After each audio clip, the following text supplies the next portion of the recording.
Comme Candide Tovex, j'atterris directement dans un Q7 après un saut à ski. Et oui, c'est déjà l'heure de ton Automoto Express.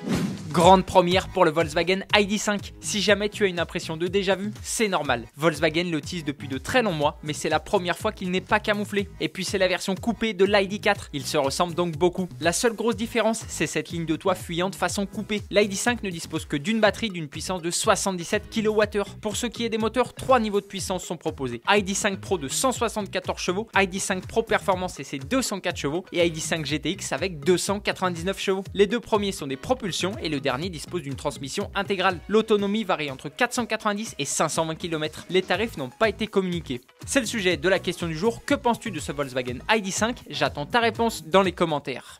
Ce vieux pick-up Ford présenté au SEMA Show de Las Vegas cache des surprises. Lesquelles? Déjà, il est animé par deux moteurs électriques, ceux du Mustang Mach-E GT, un sur l'essieu avant et un sur l'essieu arrière. Au total, ce Ford F100 développe 486 chevaux. À l'intérieur, le travail réalisé est juste impressionnant. Il est d'ailleurs possible d'acheter le moteur électrique du Mustang Mach-E GT aux États-Unis. Ce dernier développe 284 chevaux. Pour le prix, il faut compter 3900 $. Et après, on peut le mettre dans à peu près n'importe quoi. En parlant du Mustang Mach-E GT, as-tu vu le concept proposé par Shelby? Il a de la gueule comme ça, hein. Reste à voir s'il restera au stade de concept.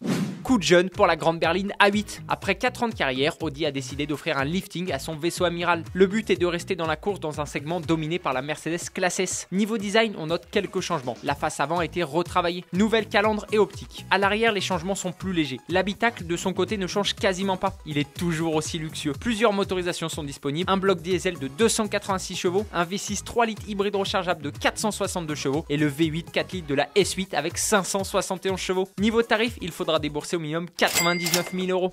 Plus de 400 voitures dans Gran Turismo. C'est vrai, c'est beaucoup moins que dans les opus précédents, mais c'est vraiment pas grave. Et oui, trop de choix tue le choix. Et il y aura des autos qui ont marqué l'histoire de l'automobile. Ferrari 330 P4, Porsche 917, Sauber, Mercedes C9, et puis Polyphonie Digital a poussé le réalisme à son maximum. Je sais pas toi, mais j'ai vraiment envie d'y jouer. Automoto Express, c'est fini pour aujourd'hui. On se retrouve demain. Allez, ciao!